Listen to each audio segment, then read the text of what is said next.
Entonces, en esta unidad, que espero que acabemos hoy mismo, vamos a ver una introducción a la ciencia de materiales, a la materia. Vamos a hacer luego un repaso de la estructura atómica y enlaces moleculares, porque esa es la base de esta materia. O sea, hay que saber, hay que conocer eso para uno poder entender el material cuando ya usted lo tiene en su mano. O sea, si usted entiende cómo es el material a nivel atómico, a nivel molecular, ya usted puede, cuando tenga el material en su mano, saber la capacidad que tiene ese material.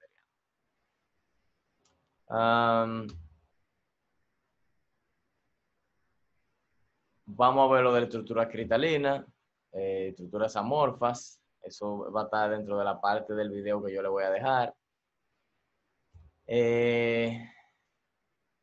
El video también va a contener anisotropía y poliformismo y lo que es el sólido imperfecto y el límite de grado.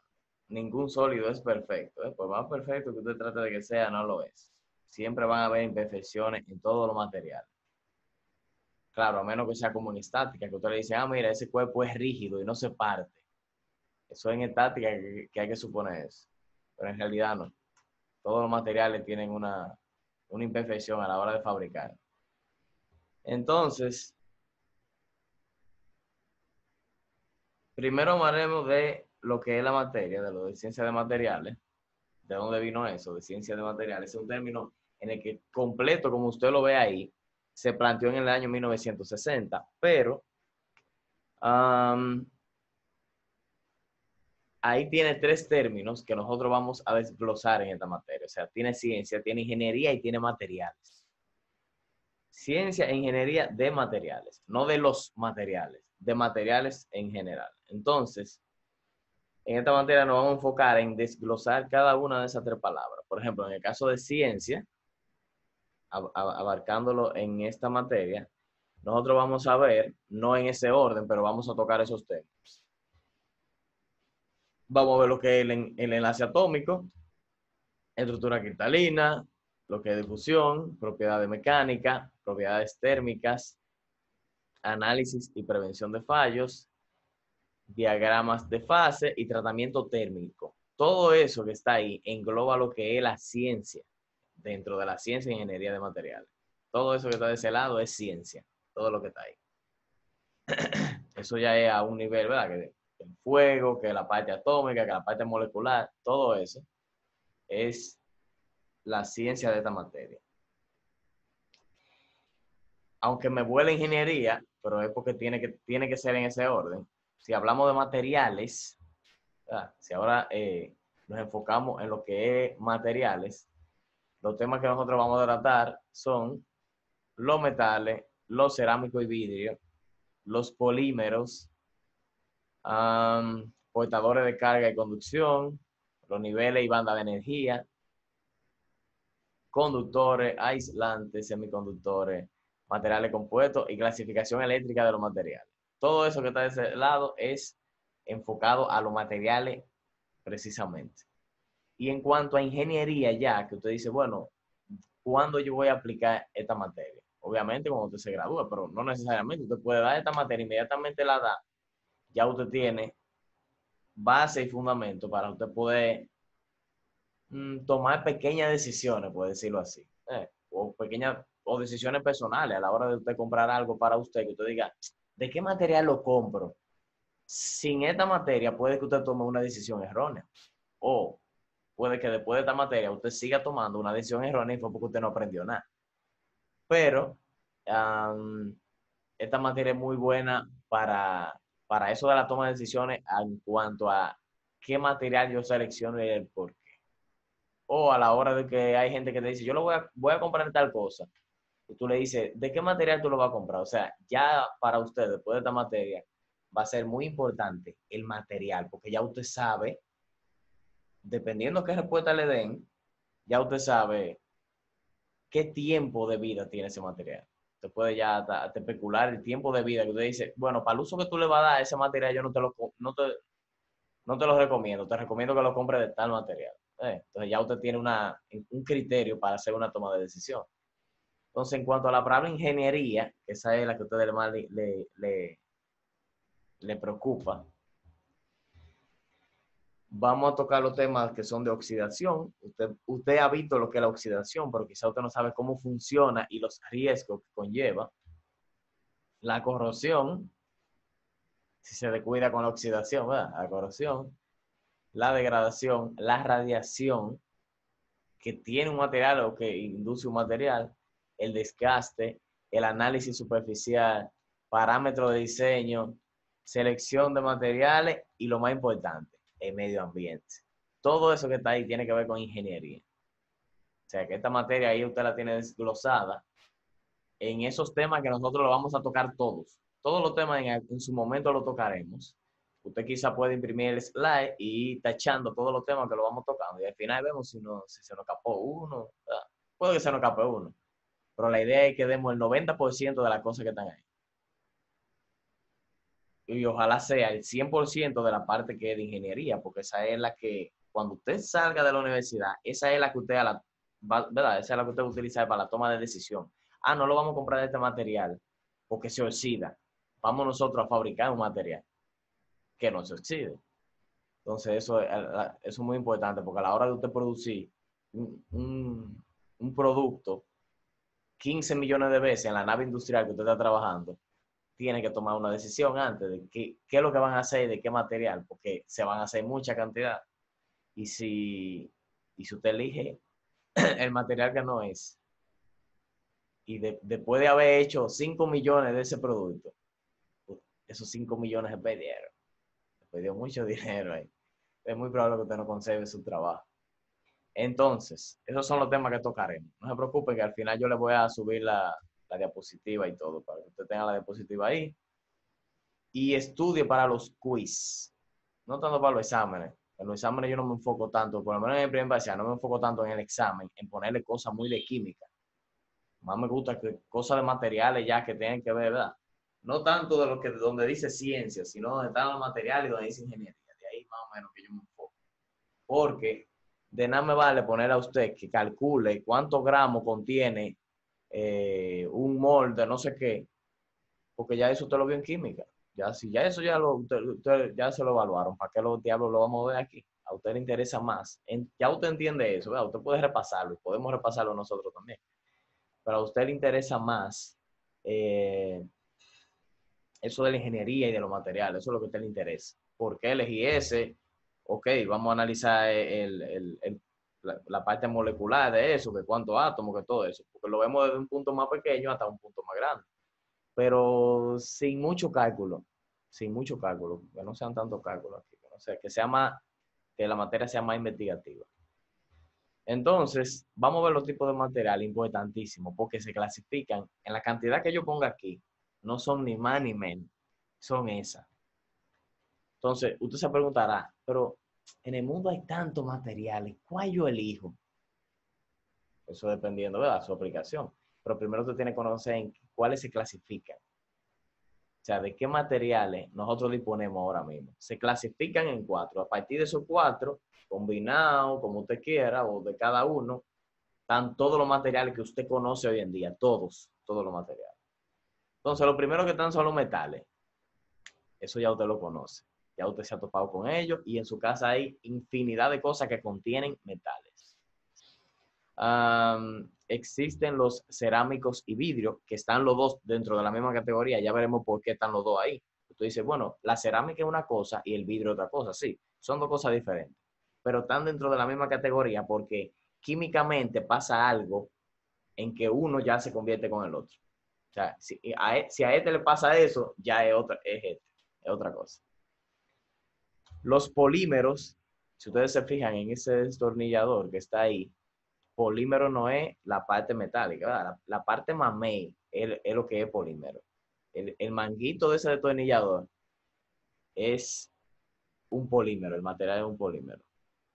Si tuviéramos en un ambiente presencial, es muy probable que en el laboratorio, que no sé cómo se le dará, hay una práctica que es haciendo un destornillador para usted. O sea, usted va a hacer un destornillador para usted.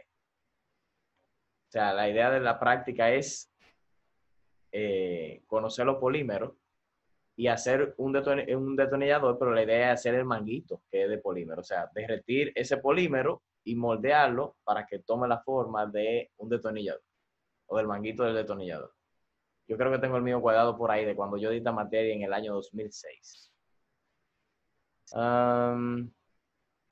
Están los materiales compuestos, pero déjenme hacer una observación. Esa animación que yo puse ahí de ese casco de fútbol americano, no es que es compuesto de que porque tiene un material que es para la cabeza y el hierro que va adelante, no.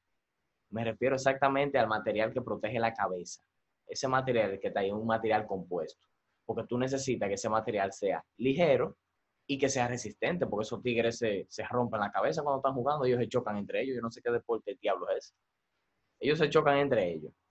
Pero entonces ese casco tiene que proteger el CPU, porque en la cabeza suya que te dice CPU, si CPU se daña todo. Entonces, cuando me refiero a material compuesto y pongo esa animación, me refiero al que protege la cabeza, a ese. No es compuesto de que tiene hierro adelante y lo otro, como dijo mi esposa. Sí, ese compuesto porque tiene dos cosas. No es el casco completo, no es el casco completo, es el material, el otro. Y están los semiconductores que, aunque no es lo que usted está viendo ahí, sí es lo que está dentro de esa computadora. Eso es otro tipo de material muy aparte, muy distinto a los otros. Ese es de semiconductores. Esas son las 5 categorías que nosotros vamos a clasificar los materiales. Ahí es que están. Ni más ni menos. No coja para otro sitio. Todo lo que usted pueda, ahora mismo, donde usted está sentado, todo lo que está a su alrededor, contiene de alguna u otra forma todos los materiales que usted está viendo ahí. Toda esa categoría. Hasta la misma madera. Hasta la misma madera está ahí metida. Entonces, vamos a empezar hablando de cada uno de ellos para que usted lo vaya conociendo, ¿verdad? Y ya usted empiece a ver esos materiales de una manera distinta. A la medida que usted vea algo y diga, ¿de qué material está eso? Cuando usted piense, ya yo le voy a dar ahora una cuanta pauta para que usted diga, ya yo sé de qué profe me está hablando. Cada vez que usted vea uno. Entonces, empezamos en ese mismo orden, empezamos hablando de los metales, ¿verdad? Ahí yo le puse una imagen que hay, no son todos los metales, pero miren cómo dentro de esa foto hay bastantes metales. Está el latón. El latón es muy común en su casa porque todas las bisagras de la puerta están hechas de latón. Eso de la bisagra de la puerta están hechas de latón. Los instrumentos musicales de viento están todos hechos de latón. La trompeta, el trombón, todo eso están hechos de latón. Eso no es de un metal ya, de hierro. Hay gente que le ve, dominicanos, todo es de hierro. De hierro no.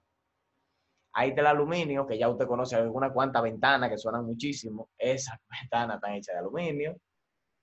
El hierro, usted puede verlo en tuberías, puede verlo, tuberías que son negras, que son de hierro. Es la que se me ocurre ahora mismo, ¿verdad? Porque mi trabajo tiene mucho que ver con eso. Unos cuantos tornillos también pueden aparecer de hierro. Ya el hierro es un poco más confuso porque puede que usted vea una tubería y usted no sabe si es de hierro o es de hierro inoxidable o es de hierro galvanizado. Entonces, el hierro puede aparecer en muchos sitios. Después, se confunde a veces cuando usted dice, es de hierro, es de acero, lo que sea. El bronce, puede que tú en su casa, su madre tenga algunos adornos que son de bronce en la sala, o pueden que estén pintados nada más de bronce, pueden que la hayan engañado a la mamá de usted. Pero sí, hay muchos que son de bronce. Ese de metal galvanizado, yo no sé si usted ha visto la malla ciclónica, ¿verdad? Esa malla, para que usted no cruce alguna cerca, esa malla está hecha de eso, de metal galvanizado. Esos tubos que agarran la malla y la misma malla está hecha de metal galvanizado. Es como un metal más opaco. Usted lo ve que no es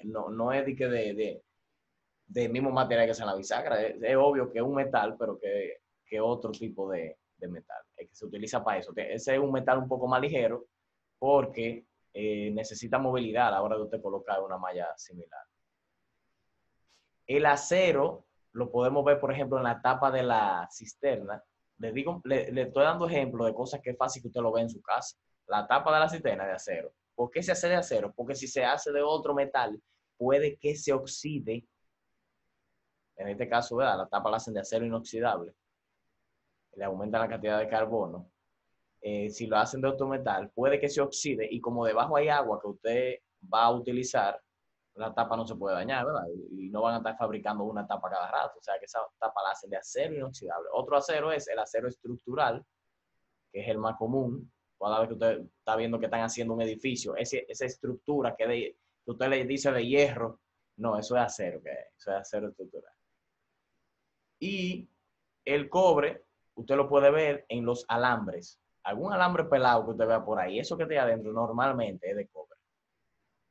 Ahí le puse una imagen con unos cuantos metales. Entonces, si existe un material característico que el público en general asocia con la ingeniería, el acero estructural, ese que yo le mencioné, que cuando están haciendo un edificio se ven todo eso hierro, ese. No las varillas, la varilla no. Porque usted ve que un edificio que le salen 5 varillas para arriba, esa varilla, eso no es de acero. Estoy hablando del acero que si ya vieron estática, del acero que la sección transversal tiene esa forma, vean. Ese acero, ese de ahí, que esa es la sección transversal. Me refiero a ese acero que usted lo ha visto en algunos edificios, que es con el que se utiliza, ¿verdad?, para fabricar el edificio. Ese de ahí. Entonces, ¿qué es lo bueno? Hablando, o sea, estamos hablando de los metales, pero vamos a hablar exactamente de ese acero, porque es el metal como que la gente más, de una vez la gente le dice hierro, que acero. Hay gente que lo ve y le dice hierro, pero es como el que la gente más asocia, ¿verdad? El que la gente de una vez dice, eso es de hierro, pero se refieren a los metales en realidad. Es un metal, que es lo correcto. ¿Cuáles son las características de ese acero estructural? Hablando ya específicamente de él, y también tiene que ver con los metales. Una de ellas es que es resistente y puede ser conformado fácilmente. Es resistente, por eso que se utiliza para la fabricación de edificios. Es resistente y ahí van a haber personas. Usted tiene que hacer una estructura resistente. Déjenme poner el reloj por aquí. Yo siempre estoy teniendo la hora para no robarle ni un minuto más ni un minuto más. Ok. Es resistente, ¿verdad? Otra es que su gran capacidad de deformación permanente es un factor importante que le permite deformarse poco frente a carga súbita y elevada. Por casualidad de la vida, algunos de ustedes saben cómo se llama eso de que su gran capacidad de deformación permanente, o sea, la capacidad de un material de deformarse, ¿verdad? De un metal de deformarse. ¿Alguien sabe cómo se llama eso? Termina en AD. DAD. Termina. Eso no es elasticidad. De 100 te voy a dar 80. Es verdad. Elasticidad es de la manera en la que tú lo mueves, pero en realidad la palabra es ductilidad. O sea, el metal es dúctil. Tú puedes decir, el metal es elástico. Lo que pasa es que la palabra elástica se asocia como si fuera como una gomita de papel, ¿verdad? Pero tú dices, ¿qué tan elástico puede ser? Es como que yo cojo el metal así, acero estructural, lo doble y él vuelva como estaba. No, no es tan elástico. Después, cuando usted de mecánica de materiales, usted va a entender eso. Pero la palabra es dúctil, o sea, el acero estructural es dúctil. ¿Y cuál es lo contrario de dúctil? A ver si alguien se acuerda. O sea, dúctil es que usted pueda, como una pecha, usted coge una pecha de su casa y la dobla con la mano. No podemos decir en este caso que es elástica la pecha. Sabemos que no, porque puede que sea de un acero o de un metal que sea muy poco elástico y te cueste mucho trabajo doblarlo. Por eso la palabra elástica no es como la más idea. O sea, la percha es dúctil. Si la percha fuera lo contrario, la percha se parte de una vez. O sea, que la percha sería, empieza con F. Frágil. Exacto. Esa es lo contrario de dúctil. Dos ejemplos de eso. La misma percha. La percha es dúctil. Usted puede doblarla a la percha. Usted le va haciendo así, se va calentando. Después vamos a ver qué pasa con eso. Pero usted coge una tiza de allá de la universidad y usted no le puede hacer como usted le hace una percha. Inmediatamente usted le aplica fuerza, se partió. O sea, la peche dúctil y la tiza frágil, porque son materiales totalmente diferentes. Hay aceros que pueden tener una fragilidad bastante grande.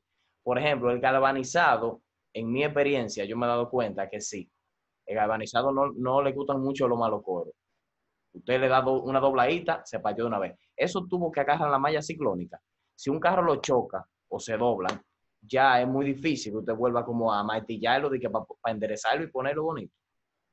Pero si fuera un acero más, ¿verdad? Si fuera un tubo más de otro metal, es probable que usted coja una mandarra y lo ponga más derechito y ya la arreglé. Pero si las, por ejemplo, hay perchas que no cogen esa, de que tú di que la doble y ella no le pasa nada. Hay una que hacen papo y se dañó la percha. Últimamente la están haciendo así en la lavandería. Por lo menos yo soy de lo que cada vez que agarro algo en mi mano, siempre estoy viéndole el material y viéndole las imperfecciones y pensando en el momento en que fabricaron eso. Cuánto de eso hicieron, no sé. Eso siempre me viene a la cabeza. Pero eso es por la experiencia en ingeniería. Usted dirá, coño, pero el profe debe estar loco. ¿Cómo el profe agarra lo que sea y de una vez está pensando en el material? Usted verá cuando usted se gradúe y usted dice, no, yo soy ingeniero industrial y trabajo en tal sitio que fabrican tal cosa.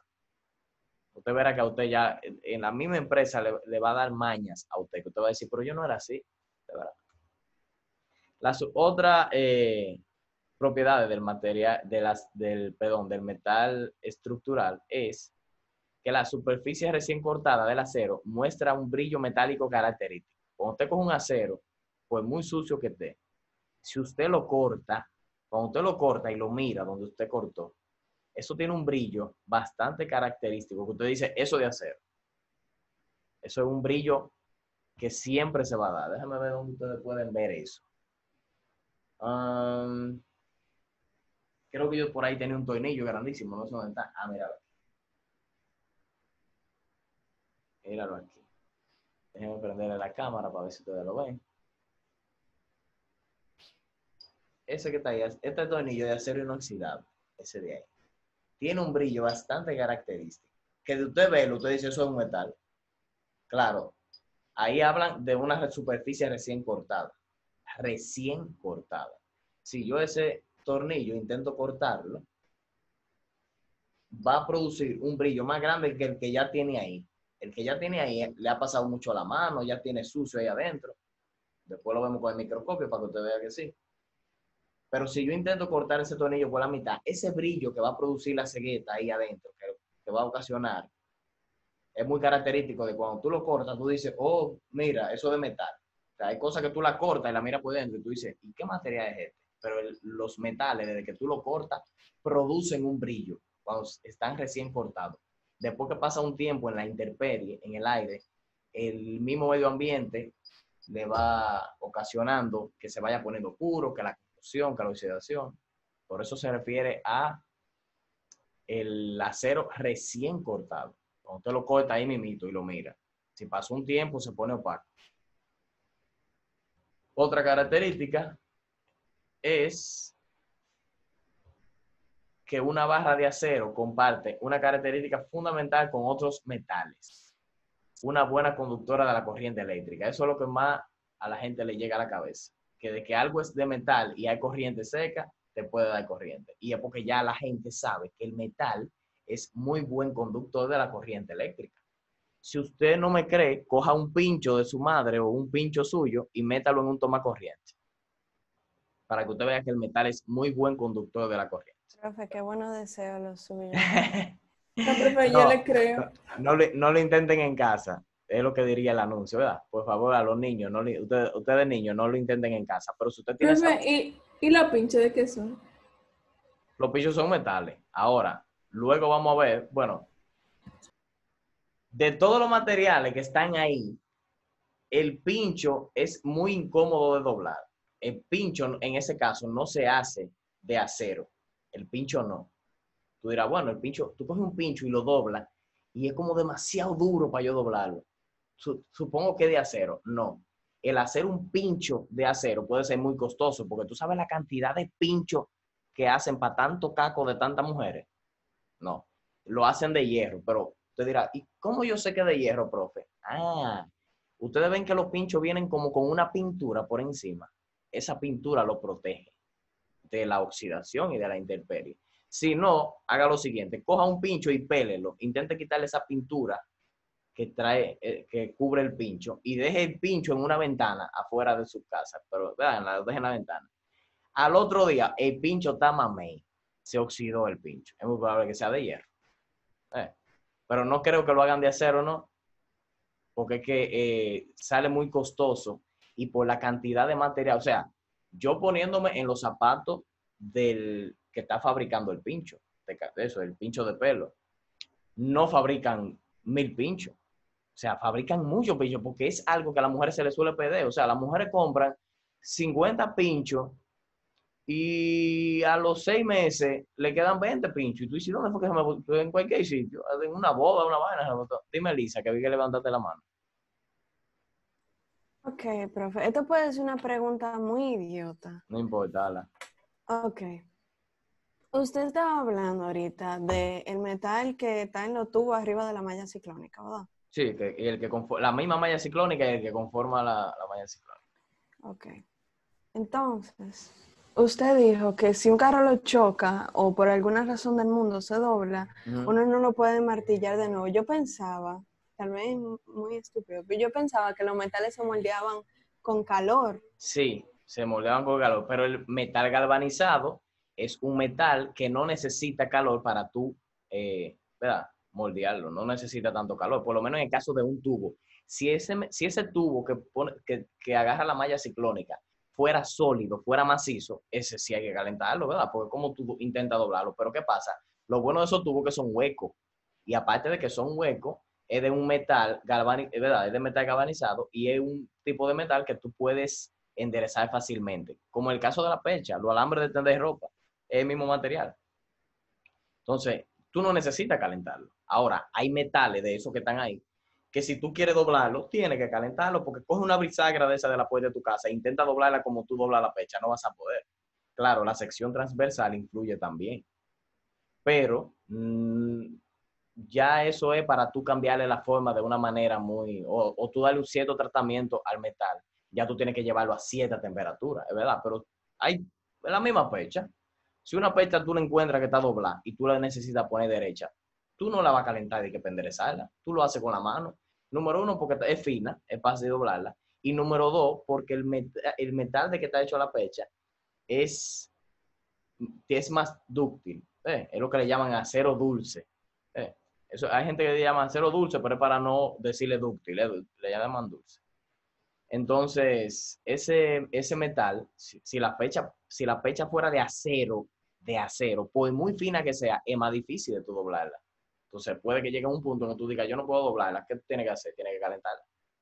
Pero en el caso de los tubos, por ser hueco y por el metal, yo tengo un tubo y está doblado, con un par de mandarriazos que tú le des en dirección contraria a la que se efectuó el choque, se endereza. Eso es, no se apuren, que ya ustedes vieron cómo ya empiezan a surgir las preguntas y cómo chin a chin se le van a ir tapando todos esos huequitos a ustedes, no se apuren. Eso en cuanto a los metales. Nosotros vamos a ver un pequeño review de cada material ahora, pero después nos vamos a concentrar en ello. Cuando veamos las propiedades de los materiales, vamos a ver las propiedades de cada uno. Aquí estamos conociéndolo. Material, estudiante, estudiante, materiales. Ya lo presenté. Después entonces vamos a hablar bien de cerca con ellos. Ahora mismo yo se lo estoy presentando para que usted diga, sí, yo lo he visto. Entonces, hablemos ahora de los cerámicos y vidrios, que están los dos en la misma categoría, ¿eh? Los dos en la misma categoría. En su casa, lleno de cerámico y vidrio. Eso por toda parte está. Eso creo que es lo que más abunda en su casa. La misma ventana, los vasos, los platos, todo. Cerámico y vidrio. Ahí tanto dicho. Y otras cosas que usted dice, pues yo no sabía que eso era cerámica. Sí, lo es. Lo es. Otra cosa que usted dice, bueno, pues no parece de vidrio. Por ejemplo, yo tengo aquí un router. El router que yo tengo tiene un cristal adelante. Yo pensaba antes que era un plástico, pero ese router es muy delicado, tiene un cristal adelante. Yo dije, ven acá, ¿y por qué le ponen un cristal al router? Bueno, no voy a matar el mensajero, después yo le voy a decir, después que veamos esto y después que veamos los polímeros, por qué ese router está hecho de cristal. Entonces, el aluminio, no crean que estoy en los metales, No crean que todos los metales, pero atiendan. El aluminio es un metal muy común, ¿verdad? Pero el óxido de aluminio es característico de una familia completamente distinta de materiales para ingeniería, los materiales cerámicos. Si usted tiene aluminio, ¿verdad? Y usted logra conseguir a partir de ese aluminio, por métodos químicos, óxido de aluminio, usted lo que tiene es cerámica en su mano. Usted dirá, ¿cómo pasa el aluminio de ser aluminio a ser cerámica? Yo sé que ustedes ahora lo están asociando con una ventana que es de aluminio y algo de cerámica o de porcelana que está en su casa. No, no es el mismo proceso. Esos dos productos finales pasaron por procesos distintos. Yo estoy hablando en cuanto al componente en la tabla periódica. Cuando usted tiene aluminio de la tabla periódica y le agrega esa cantidad de oxígeno, usted produce óxido de aluminio. Y usted lo que está produciendo es un compuesto cerámico. Pero no diga que usted lo va a comparar con la ventana y una muñeca de porcelana que está en su casa. Ya esos son materiales terminados, ya pasaron por un proceso distinto. No los relacione de esa manera, que son cosas muy distintas. Entonces, el óxido de aluminio tiene dos ventajas principales sobre el aluminio metálico. Atienda. La primera es que que el óxido de aluminio es químicamente estable, es más fuerte, en una gran variedad de ambientes severos, en lo que el aluminio metálico se oxidaría. Es algo muy obvio, porque tú tienes un metal y cuando tú consigues óxido de aluminio, ya tú no tienes un metal, tú tienes una familia distinta completamente. Esa es la primera ventaja, que tú, a la hora de utilizar algo en la intemperie, que tú digas, ¿de qué material lo hacemos? Si fuera una toma de decisión, tú dijeras, ¿de qué material lo hacemos? ¿De aluminio o cerámica? Tú entonces miras las consideraciones del ambiente y tú dices, bueno, es batalla afuera. Si lo ponemos de aluminio puede que se oxide, o puede que se dañe, o puede que haya corrosión. El aluminio se va poniendo blanco cuando le cae corrosión y se va dañando. Pero si tú pones una cerámica afuera, no creo que le pase nada, que se ensucie, pero con un trapito de limpio. Entonces, ya usted sabe que frente a eso, usted elige uno y elige el otro. La segunda ventaja que tiene el óxido de aluminio, o sea, los materiales cerámicos, es que la temperatura de fusión es significativamente mayor que la del aluminio, que vienen de ahí los dos. Miren cómo la temperatura de fusión de la cerámica es 2020 Celsius aproximadamente, nunca es exacto. Y el aluminio metálico con 660 grados, 2 veces lo que puede calentar una estufa o 3 veces, ya se está derritiendo. No sé si se han fijado, cuando usted se topa con un horno eléctrico, yo no sé en el laboratorio, ¿verdad? Pero frente a un horno eléctrico, no hacen, un horno no lo hacen de aluminio. ¿Pero por qué? Porque si la temperatura de la cerámica llega hasta aquí para que se pueda derretir y la temperatura del aluminio llega hasta aquí abajo, déjame aprovechar y utilizar los materiales cerámicos para ambientes donde hayan temperaturas extremadamente elevadas. O sea, cada vez que usted se tope en un sitio donde se someta algo a calor, lo que está alrededor de eso es muy probable que sea de un material cerámico, porque rechaza el calor. ¿Algunos de ustedes se acuerdan cuál es la palabrita de los materiales que rechazan el calor? O que son bastante resistentes al calor. Empieza con R, esa palabrita. O sea, esos materiales son refractarios. Materiales refractarios son los que, como el ladrillo. Es muy probable que usted haya ido a un sitio donde el barbecue para la parrillada, esa estructura que está ahí, ¿verdad? Te echa de ladrillo y después te la parrilla para usted poner la carne. Es muy probable que usted haya ido a un sitio así. Entonces tú dices, ¿por qué utilizan el ladrillo? El ladrillo es refractario al calor. Se calienta, es verdad. Pero para que se caliente y queme a una gente, eso tiene que ser una temperatura bastante alta. Mientras tú lo te pongas a una temperatura bajita, el espesor del ladrillo hace que el calor esté de un lado y del otro lado no pase nada. O sea que los materiales cerámicos para fines de fabricaciones de horno, o sea, para hacer un horno, siempre se utilizan materiales cerámicos porque la temperatura es demasiado elevada. Para cuando se venga a dañar es porque tú sobrepasaste los 2020 grados Celsius. Es una temperatura, tú estás llegando a la temperatura de eso. Entonces, una pregunta. Importantísimo. Los que dieron mecánica material lo van a saber de una vez. Puesto que tiene mejores propiedades químicas, mayor resistencia a alta temperatura, ¿por qué no se utiliza los materiales cerámicos en ciertas aplicaciones, como por ejemplo en motores de automóviles en lugar del aluminio metálico? O sea, ¿por qué hay aplicaciones en las que yo no utilizo? Ok, aguanta calor, la cerámica aguanta calor, pero ¿por qué hay aplicaciones como en el motor de un carro? Tú dices, bueno, pero en el motor de un carro se pone caliente, ¿por qué no lo hacen de cerámica en el motor de un carro?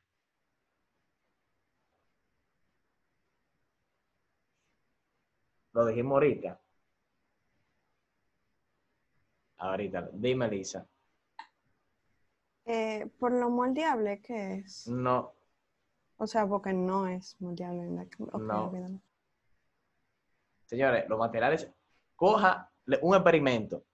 Muy interesante el experimento. Vaya a la sala y busque el adorno de cerámica que a tu mamá más le gusta y déjelo caer. ¿Qué va a pasar? Se va a romper. Y aparte de que a usted lo van a matar, se va a romper. O sea, los materiales cerámicos aguantan mucho calor, pero son bastante frágiles. O sea, tú dices, coño, ¿cómo algo que salió del aluminio, que no es frágil, se convierte en algo que va... Cuestión de química. Ahora, ¿aguanta calor? Sí, son, mire, lo mejor aislante. Cada horno eléctrico tiene cerámica, porque que no rechace calor. O sea, si un horno eléctrico está hecho de hierro, cuando tú le metas calor, se va a calentar la estructura enterita, tú no vas a saber ni por dónde agarrarlo. Pero, sin embargo, la cerámica, si tú la dejas caer, pasa como la tiza de la universidad. La dejaste caer, se partió enterita. Entonces, por eso no se utiliza la cerámica en aplicaciones donde hayan golpes, ¿verdad? Donde hayan impactos. Porque aparte de que aguanta mucho calor, es verdad, pero entonces se va a partir de una vez. De una vez se parte. Eso usted lo puede probar con el ejemplo que yo le dije. Vaya a la sala y rompe el adorno más bonito que sea de cerámica. Para que usted vea lo que le pasa al adorno y para que usted vea lo que le pasa a usted. Entonces, hablamos de la cerámica, ¿verdad? Los vidrios también están ahí. También están ahí, pero lo vamos a ver ahora. Algunos metales y cerámicos tienen una característica estructural similar a escala atómica. O sea, nos transportamos a ellos, pero nos reducimos al tamaño de los átomos para verlo como ellos son, ¿verdad? Son cristalinos, esa estructura, son cristalinos, lo que significa que los átomos que lo constituyen están dispuestos según una distribución regular y repetitiva. Cada vez que le hablen de cristalinos, recuerden eso. Una estructura que es regular y repetitiva, como la misma malla ciclónica. Si usted ve una malla ciclónica, ¿verdad? Que divide un solar, lo que sea, fíjense que todos los cuadritos están puestos de una manera regular y repetitiva. Esa estructura, hágase de cuenta que es de uno de los metales y de los cerámicos, esa estructura que está ahí. A eso que se le llama una estructura cristalina, cuando usted ve ese orden tan bonito de que llevan todita y esa simetría. Una diferencia entre los materiales metálicos y los cerámicos es que mediante técnicas de procesado bastante simples, luego la veremos, muchos cerámicos no pueden fabricarse en forma no cristalina. O sea que sus átomos no están dispuestos, como lo dijimos ahorita, están irregular y de manera aleatoria. Imagínense entonces la malla ciclónica que tenga cuadrito chiquito, cuadrito grande, que no se vean los alambres como en una dirección, que se vayan torciendo. Es verdad, es una malla ciclónica y tiene esa estructura. Pero verdad, como que la estructura ya no es la misma. No es estéticamente ni visualmente muy agradable. Pues, en términos general, para denominar a los sólidos que son así, que tienen esa estructura, que no son tan bonitos, con composiciones comparables a las de los cerámicos cristalinos, es el vidrio. Se le llama vidrio a eso. O sea, lo que conocemos como vidrio es una estructura que, aunque parezca lo contrario, es así. O sea, tú dices, bueno, pero es que el vidrio es tan bonito y tan transparente. No, la estructura interna a nivel atómico de un vidrio es una estructura irregular y aleatoria. No tiene eso de, ¿verdad? Como le llamamos, bueno, profe, ¿cuál es la diferencia entre un cristal y un vidrio? No, la diferencia que usted le llama, la gente le está llamando erróneamente diferente. Pero cuando hablamos de cristal, en realidad estamos hablando de lo que nosotros como ingenieros debemos llamar vidrio. El material es vidrio. El cristal podemos llamarlo ya para referirnos a un cierto producto terminado. Bueno, este vaso es de cristal, ese vaso que yo tengo aquí ahora mismo, ese vaso es de cristal, pero en realidad el material es vidrio. Uno lo trata de, es como cuando utilizan la palabra computador y ordenador. Dependiendo a quién tú se lo estás diciendo, una palabra es la buena y una palabra es la mala. A los españoles tiene que decir ordenador. Entonces, las importancias de los vidrios en la ingeniería residen en otras propiedades como su capacidad para transmitir la luz visible y la inercia química. O sea, ya nos hemos dado cuenta que las ventanas no las podemos hacer completa de aluminio, ni completa de metal. Tú no vas a ver nada para afuera. ¿Por qué se utiliza el vidrio? Porque la capacidad que tiene el vidrio es de que la luz puede pasar sin ninguna alteración. Entonces, cuando usted vea una cerámica que tenga la estructura de una manera regular y repetitiva, esa es una cerámica que, ¿verdad?, su estructura es cristalina. Cuando no es cristalina, se le llama vidrio. O sea, el vidrio tiene una estructura que no es cristalina. Un ejemplo de eso, mírenlo aquí. Un cerámico, o sea, la cerámica que sea cristalina, tiene la estructura, como yo le expliqué, de la malla ciclónica. Mírenla ahí, la de la izquierda. Entonces, un vidrio, que usted conoce como un plato de su casa, un vaso, la misma ventana que usted puede mirar ahora y ver que tiene un cristal, vamos a llamarle así, ¿verdad? Cristal. Ese vidrio, en realidad, internamente, a nivel atómico, los átomos están dispuestos de la manera que está, de la manera ahí en la imagen derecha.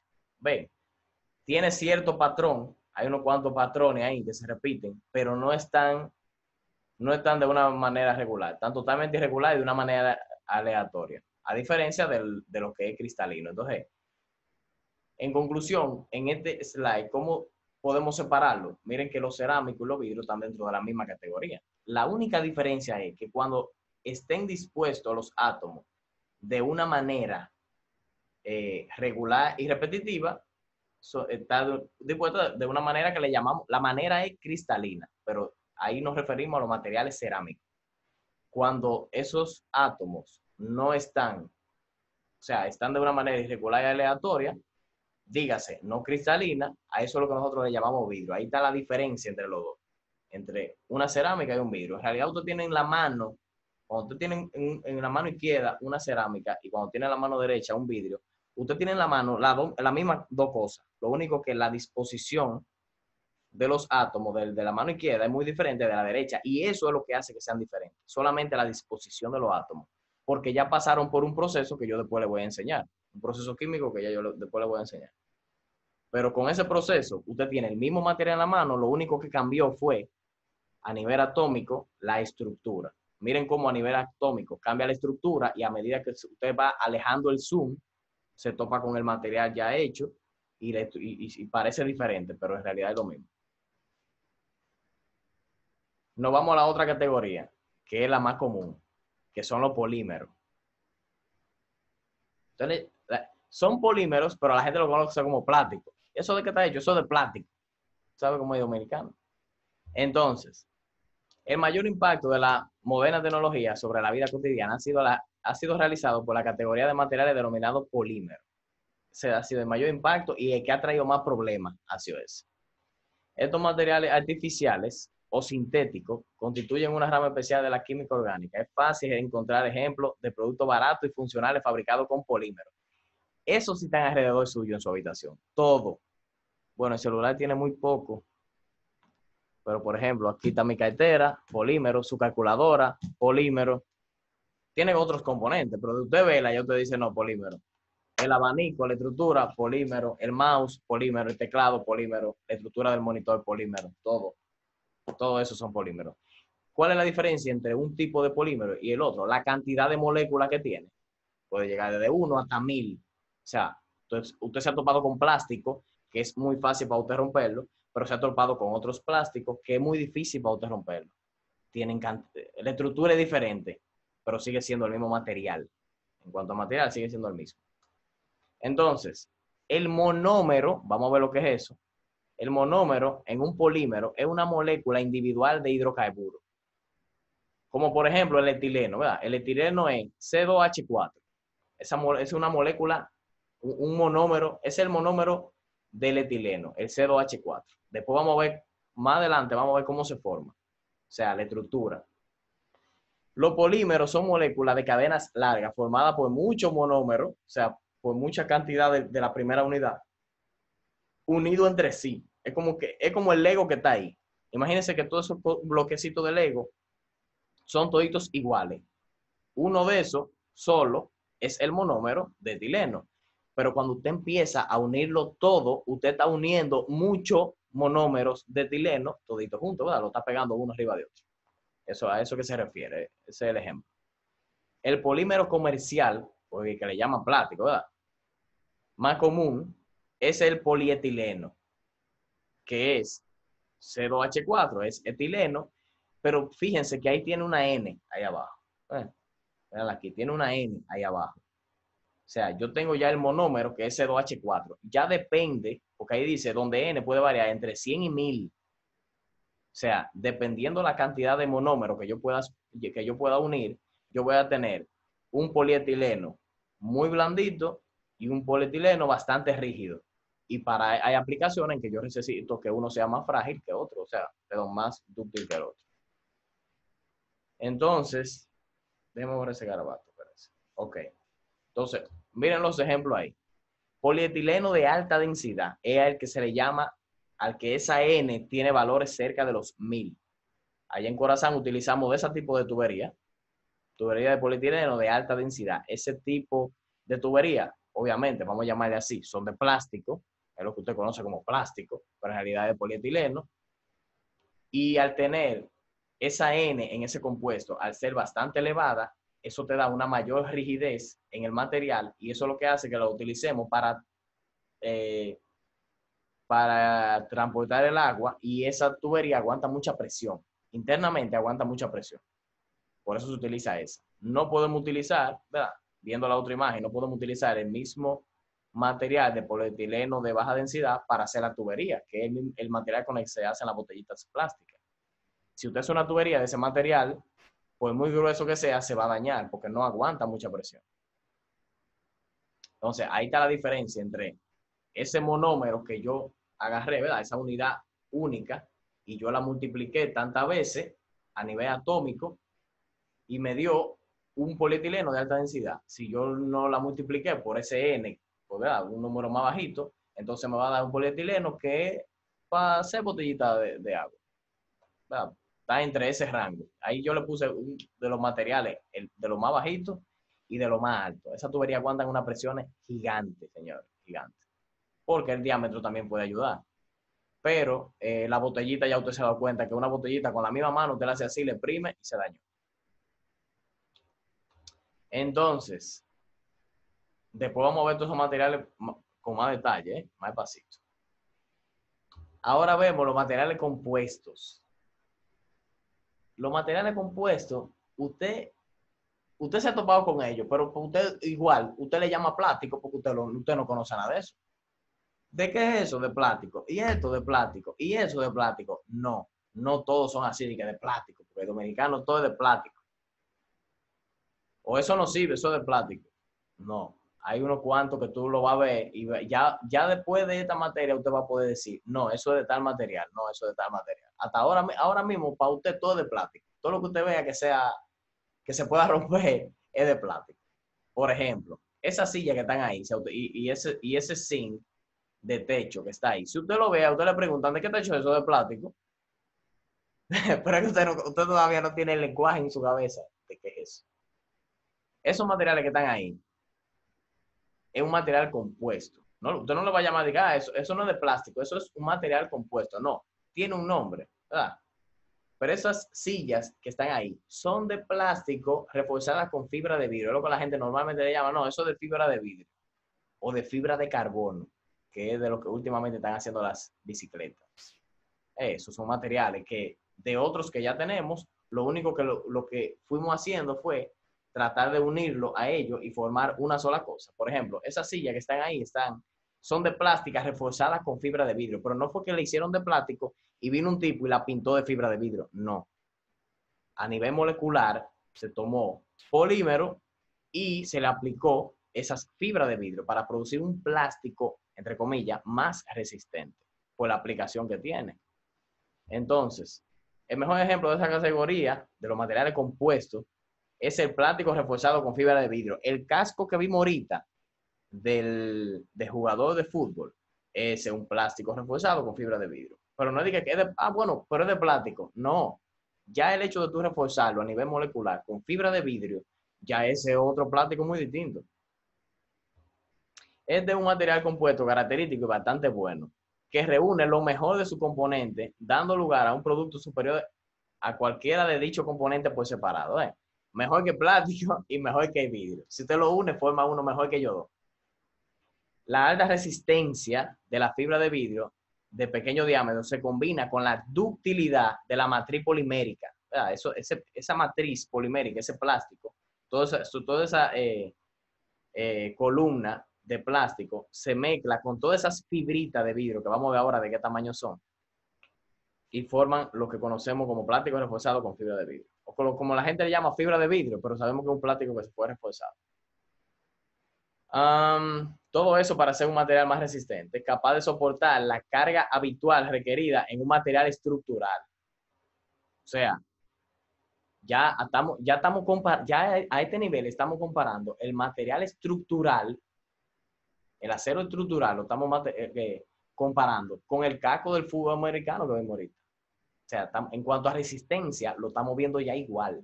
Ya usted no lo está viendo de la misma manera. Ya ahora usted puede ver qué tan resistente es un casco de eso. Los mismos cascos protectores de la motocicleta. Los cascos que el AME le exige a los motociclistas que se pongan. Ese casco está hecho de plástico reforzado con fibra de vidrio. Pero miren con quién están comparando la resistencia. Es con algo estructural. O sea, yo puedo fabricar algo, una estructura, con ese material. Eso para que ustedes vean lo tan resistente que es. Pero tiene otra desventaja que después vamos a ver. Eso de fibra de vidrio, son las fibras de los materiales que vimos ahorita que eran irregulares y aleatorios. Esos materiales tienen unas fibras, como la madera, ¿verdad? Y esas fibras a nivel, bueno, habría que hacer un zoom un poquito más, pero a nivel del microscopio que yo tengo aquí, creo que ya se lo enseñé cómo funciona, las fibras se ven así. Yo pudiera hacerle un zoom a la fibra de la alfombra donde yo estoy ahora mismo, que la habitación tiene una alfombra, y es probable que usted lo vea parecido a eso, pero no. Ese zoom que está ahí es más que el que tiene el microscopio mío. O sea, lo que usted está viendo ahí en el microscopio mío lo va a ver, pero demasiado pequeño. Tendría yo que ponerle el zoom demasiado ajustado y con la calidad óptima para que usted pueda presenciar por lo menos un chin de eso que usted está viendo ahí. Si se fijan, ahí hay una escala que dice, mírenlo ahí, que de ahí, desde ese puntico que está aquí hasta ahí, hay 30 micrómetros. O sea, 30 por 10 a la menos 6. 30 por 10 a la menos 6 metros. De ahí hasta ahí. El microscopio que yo tengo diría lo mismo, pero diría 100 ahí. El mío nada más llega hasta ahí. 100. Es como si de ahí dijera 100. Eso significa que el zoom mío no llega hasta donde está esto. No llega hasta ahí. Pero ya alguien nos ayudó a que tuviéramos imagen y usted pudiera ver cómo son las fibras de vidrio. Cada fibrita de vidrio se ve así. Entonces, otro ejemplo de un material compuesto bastante resistente, que usted lo ha visto 100% seguro que ya usted lo ha visto, son los palos de golf. Los palos de golf, usted lo ve, usted dice, ¿de qué está hecho eso? Eso es de hierro. El dominicano, que todo es de hierro, todo de plástico, todo es lo primero que le llega a la mente. Pero miren, tanto la pelotica de golf como el mismo palo de golf, porque esa imagen se está refiriendo, y nosotros que nos estamos refiriendo al palo de golf. está hecho de un material compuesto. O sea, yo necesito que el palo de golf sea bastante ligero, pero que sea resistente. Porque tú te imaginas que cada vez que tú le das la bolita se parte y palo. No estamos en nada. Y esos palos son bastante caros. ¿Pero por qué son caros? Es el método de fabricación que se utilizó para llegar al producto final. El proceso por el que se pasó para llegar a ese palo de golf fue un proceso bastante costoso. Entonces tú necesitas recuperar la inversión y también tener ganancias. Entonces, ese palo de que está ahí, otro también buen ejemplo de un material compuesto. O puede ser reforzado con fibra de vidrio o reforzado con fibra de carbono, puede ser también. Pero, ¿qué yo necesito en un palo de golf? Que sea ligero, que sea resistente, que no se oxide, que no se dañe, que no se doble, que si se dobla vuelva a su estado normal, como en mecánica de materiales, lo que ya la dieron, le habrán enseñado eso, que ya usted tiene una línea recta y esa es la curva característica de los materiales y usted no puede exceder el punto de excedencia de ahí porque a partir de ahí hay una deformación permanente. Entonces yo necesito que el material tenga todo eso que está ahí. Ahí está. El mejor ejemplo es el de palo de golf. Claro, no se olviden también de esas sillas, de esos resorts que usted se sienta. Usted dice, eso es de plástico. No son de plástico. Se utilizó plástico con fibra de vidrio porque son sillas que usted la pone aquí, la pone allí, la arrastra, la tira. Viene el tipo y chelón en la playa, pues lo coge, lo tira. Dice, bueno, acabo el tigre arrastra y chelón. Lo tira arriba de los otros y eso nunca se parte. Eso nunca se va a partir. Si fuera de plástico de ahorita, vean, si fuera de ese plástico con el que hacen los cubitos, se parte de una vez. Porque hasta los mismos cubitos se le parten a usted, esos cubitos que está ahí. Ahora, ¿por qué tú dices, bueno, son de plástico, pero ¿por qué no se parte ese plástico? Porque ya fue reforzado. Lo mismo el techo. Imagínense que usted, como yo duré muchos años de mi vida viviendo debajo de una mata de mango, imagínense entonces que yo ponga un techo de ese material que está aquí, como de los bloquecitos de Lego. Hace tiempo que cada vez que cayera un mango, me iba a atravesar el techo. Sin embargo, hay techos que tú dices, bueno, vamos a aprovechar y hacerlo de este material que es translúcido, la luz puede pasar, vamos a darle un color para que abajo la casa se vea azul, por ejemplo, cuando la luz le dé, pero que ese material también sea resistente y aguante la temperatura del sol y el medio ambiente y todo eso. Entonces, ese es otro ejemplo también. Todas las fotos que están ahí son ejemplos de los materiales compuestos. Usted vulgarmente le llama plástico, pero no. Usted dirá, bueno, es de plástico, pero ¿y por qué no se rompe? Porque usted también pregúntese eso usted mismo. Ah, sí, son de plástico, pero ¿y por qué no se rompen tan fácil como un vaso que es de plástico también? Ah, ahí que está, que eso, plástico que está ahí está reforzado con fibra de vidrio. Claro, cuando hablamos de fibra de vidrio, acuérdense también de la madera. La madera es fibra. Claro, la madera es algo que usted siembra, nace, ahí está la mata y es madera, ¿verdad? Pero tiene que, para usted coger ese árbol y pasarlo a convertir en una silla, hay un proceso químico también. Pero sí, tiene fibra también adentro, igualito. O sea que la idea del material compuesto es tratar de obtener las fibras de un material como el que tiene la madera y combinarlo con otro para llenar esos huecos y hacer un material más resistente. El último, creo que es, de los 5 materiales, sería los semiconductores. Ese ya es otro way, otra movie es eso. Usted lo ha visto, sé que sí. Mientras los polímeros son materiales técnicos, ya lo vimos, visibles por el público y con gran impacto en la sociedad contemporánea, los semiconductores son relativamente invisibles. Siempre están dentro de los componentes, ¿verdad? De todo lo que conocemos. Aunque su impacto social es bastante comparable también, porque si no la tecnología no hubiésemos llegado hasta donde estamos. Un grupo relativamente pequeño de elementos y compuestos, ¿verdad? Son muy pocos. Tiene una importante propiedad eléctrica, la semiconductividad, de manera que no son ni buenos ni malos conductores eléctricos. Por eso que se llaman semiconductores. O sea, yo como que conduzco y como que no conduzco. Como que sí, como que no. Pero esa es la idea, que la corriente no pase como si fuera un metal. La barra de metal que hablamos ahorita, no, la corriente pasó igualita por ahí. No. La idea es que haya un control del flujo de electrones que pasan por ahí. Estos materiales se denominan semiconductores de la corriente eléctrica. Y en general no entran dentro de alguna de las 4 categorías de materiales estructurales basadas en el enlace atómico. O sea, todo lo que vimos está basado en el enlace atómico. Esto que está aquí, no. ¿Pero por qué? Porque los materiales semiconductores son esos que están ahí nada más. Claro, no es que son específicamente eso, ¿verdad? Porque ahí está el fósforo, pero no es el fósforo. No es fósforo en sí, que, semiconductor, no. Es compuesto de ellos. Los que sí ya se utilizan son los que están en vez de ahí. ¿Qué es silicio? ¿Qué es germanio? Esos que están ahí sí se utilizan. Ahora, yo le voy a decir un dato importante como cultura general a ustedes. Yo no sé si usted ha oído una compañía que se llama Silicon Valley, que está en Estados Unidos. Silicon Valley es una de las fabricantes de semiconductores y computadoras y aparatos electrónicos. Pero por eso que se llama así, porque hay un valle donde ellos sacan el silicio para hacer sus componentes. Por eso se llama Silicon Valley. Es muy probable que usted se haya topado con esa palabrita antes. Entonces, Profesor, una pregunta, mejor dame. dicho. Esa no es un área, mejor dicho. ¿Esa no es? Un área de San Francisco, donde está Google, Facebook, todo eso. Pero ¿por qué Compañía. esa área se llama así?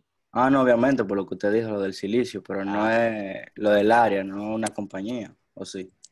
No es una compañía como tal, pero es un grupo que ya es un nombre que ya se ha utilizado para las compañías. O sea, cuando hablamos de Exacto, exacto. Silicon Valley, estamos hablando de un grupo, ¿verdad? Es como cuando tú hablas de AMSA Marina.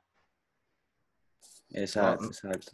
Cuando tú hablas de AMSA Marina, tú no estás hablando de un hotel de Puerto Plata, tú estás hablando de una cadena de hoteles.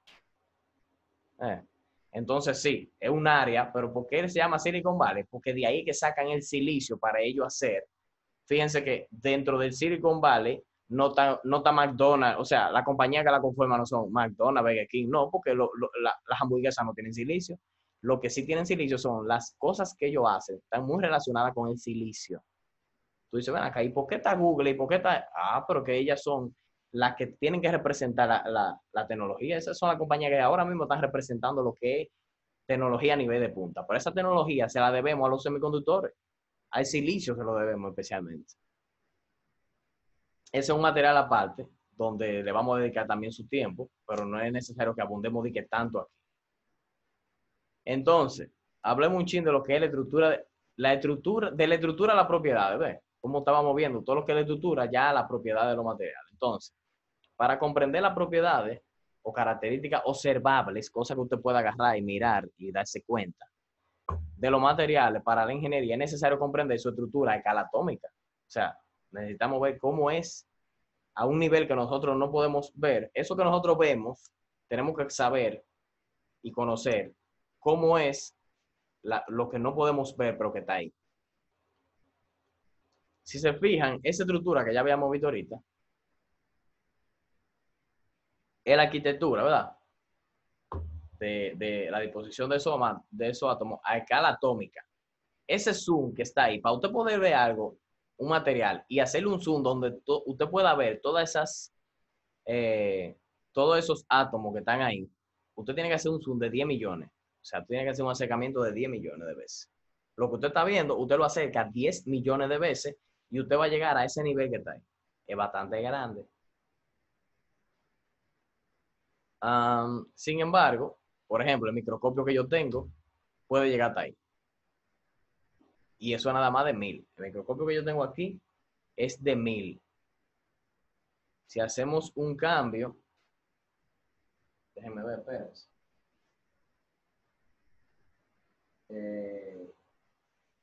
Voy a cambiarlo aquí. Yo no puedo hacer ese acercamiento. Yo no puedo hacer ese acercamiento de 10 millones porque tendría que aumentar mi telescopio 10.000 veces. Pero yo puedo hacer un acercamiento déjenme cambiar de cámara, de mi alfombra, y ustedes se van a dar cuenta que es de 1000. Déjenme ver si yo puedo poner la cámara ahora. Creo que sí, que ya está puesta. Sí. Ese de 10.000, yo no puedo hacerlo, pero si yo le hiciera un zoom a mi alfombra, a la que yo estoy pisando, se vería más o menos así. No sé si ahí lo están viendo, pero es muy parecido a lo que usted está viendo en la imagen. O sea, una alfombra cualquiera, usted la mira y usted está viendo eso. Con los ojos usted no puede ver eso, porque yo tuve que hacer un zoom de 1000 veces. Es como cuando yo le expliqué lo de la camisa. Miren, si yo me lo pongo en la camisa, Miren la fibra de la camisa como se ve. Es un simple poloché, pero miren la fibra ahí como se ve. Ahí sería escala de 1000. Ahí está escala de 1000. Muy distinto a esa de 10 millones que está ahí. Yo no podría lograrlo. Entonces, luego después nosotros cuando veamos la propiedad de los materiales, le vamos a ir haciendo zoom a unas cuantas cosas. Todavía esa clase hoy no vamos a perder tiempo punchando en microscopio, porque cuando yo lo compré duré un día entero investigando cómo eran todos los materiales. Pero sí, nosotros necesitamos conocer todo a escala atómica y por eso es tanto el enfoque de que usted tiene que tener pendiente todo lo que usted dio en química. Porque usted tiene que conocer todo eso y después que usted sabe todo eso, puede asimilar los materiales más fácilmente. Entonces,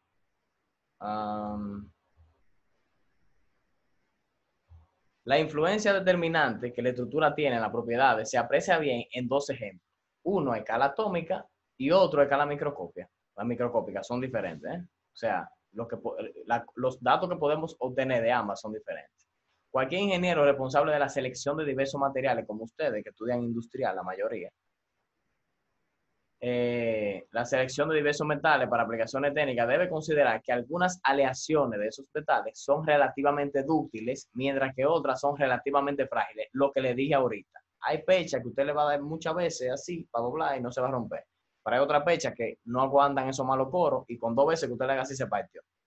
Entonces tú dices, óyeme, esta me está saliendo mala, vamos a utilizar uno más dúctil. Porque entonces la gente no nos va a comprar nuestro producto.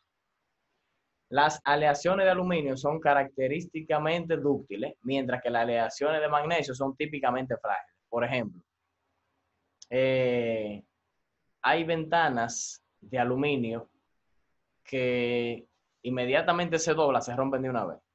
Esas en realidad son en realidad como aleaciones de magnesio. Vienen de ahí, del mismo aluminio, pero son aleaciones, tienen ya una baja propiedad que hace que se rompan de una vez. Entonces tú dices, bueno, déjame elegir un aluminio diferente para la ventana, porque puede que a medida que se vaya utilizando, puede que se vaya, además hay gente que cierra la ventana como un salvaje, puede que se rompa, ¿verdad? Tiene que tener eso en consideración. Pero cuando hablamos de eso, de dúctil, frágil, en realidad estamos hablando a ese nivel que estamos hablando. O sea, es la disposición de los átomos. ¿Cómo están puestos los átomos? ¿Cómo están puestas las moléculas? Porque, o sea, ¿por qué una me aguanta más que la otra? Si se fijan, la de magnesio tiene unas bolitas que son bastante grandes. Y la de aluminio tiene unas bolitas que son bastante pequeñas.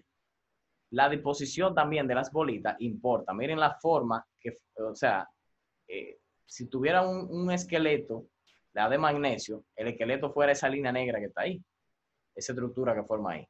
Pero la de aluminio son pequeños cubitos, o sea, está una al lado de otra y las esquinas y todo eso. Esa disposición en la que están puestas esos átomos es lo que hace que una estructura sea o más dúctil o más frágil. Esa forma geométrica que forman la disposición de los átomos. No sé quiénes dieron mecánica de materiales, pero sí yo sé que se han dado cuenta, y es fácil darse cuenta también, que cuando usted tiene un material y usted lo somete a tensión, o sea, usted intenta alargarlo hasta que se rompe, cuando es un material dúctil, como una pecha, que usted la alarga hasta que se rompe así, como está aquí. Espérense que desconecté. Bueno, no tengo que dibujarlo. Se rompe así, vean, como está ahí. Se rompe y se va como alargando. Miren aquí el ángulo que forma. Se va como alargando, que no sé qué. Hasta que se rompe. Sin embargo, cuando el material es frágil y usted intenta alargarlo, miren esa curva que hace aquí. Hace como una curva ahí. Usted dirá, ¿y por qué uno se parte con esa forma y otro se parte con esa otra forma? Es por la disposición de los átomos. La disposición de los átomos son las que hacen que una se vea así y otra se vea así. Entonces, miren la importancia de usted conocer la disposición de los átomos de cada uno de los componentes que nosotros vamos a tratar, porque es fácil usted darse cuenta y decir, cónchale, pero entonces ya eso tiene que ver a un nivel atómico que yo debo conocer. ¿Por qué pasa eso? Ya eso es un nivel atómico, que la gente, puede que a una gente que no sepa eso le pregunte, ven acá, ¿por qué este se parte así y este se parte así?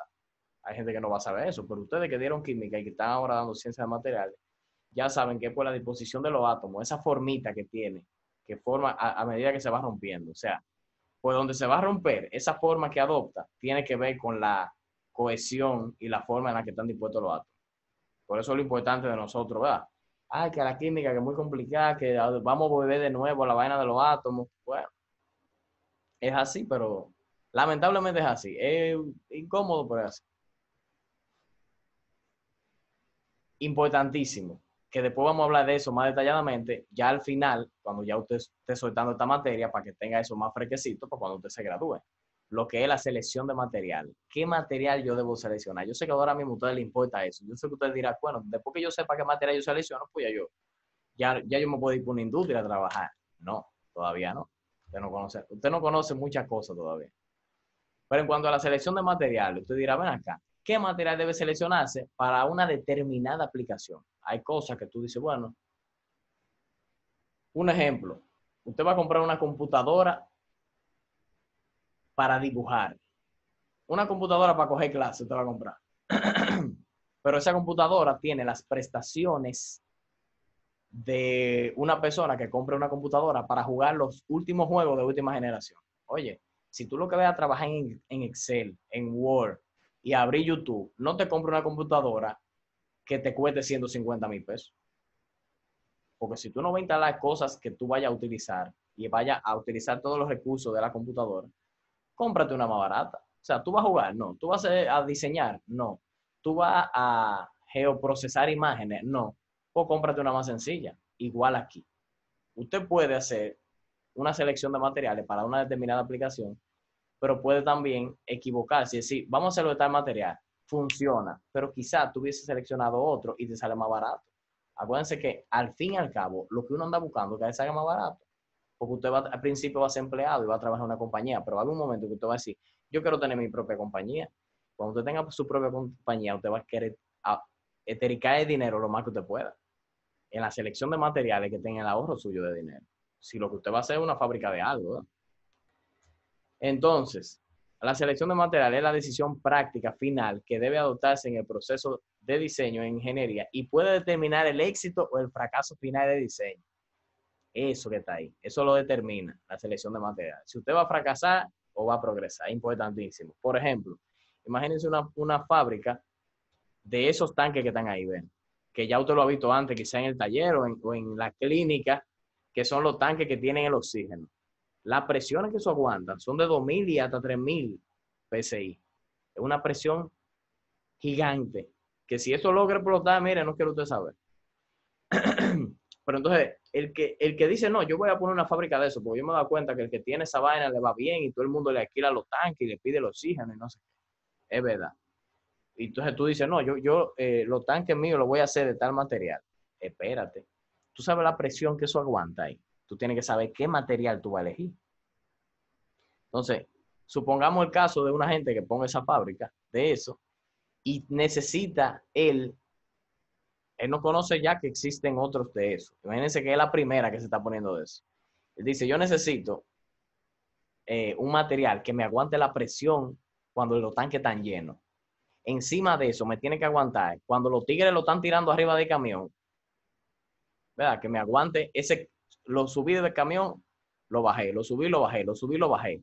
Ese desgaste externo que va a tener todos esos tanques también hay que considerarlo. Hay que considerar también si uno de esos tanques se cae, ese impacto que va a recibir en el suelo, que lo aguante también junto con la presión que está adentro, porque se van a chocar, la presión de adentro y el choque de afuera se van a chocar. Y un sinnúmero de cosas, que la corrosión, bueno, en ese caso ahí se le aplicó una pintura, ¿verdad? Se le aplicó una pintura anticorrosiva para que no se oxiden los tanques.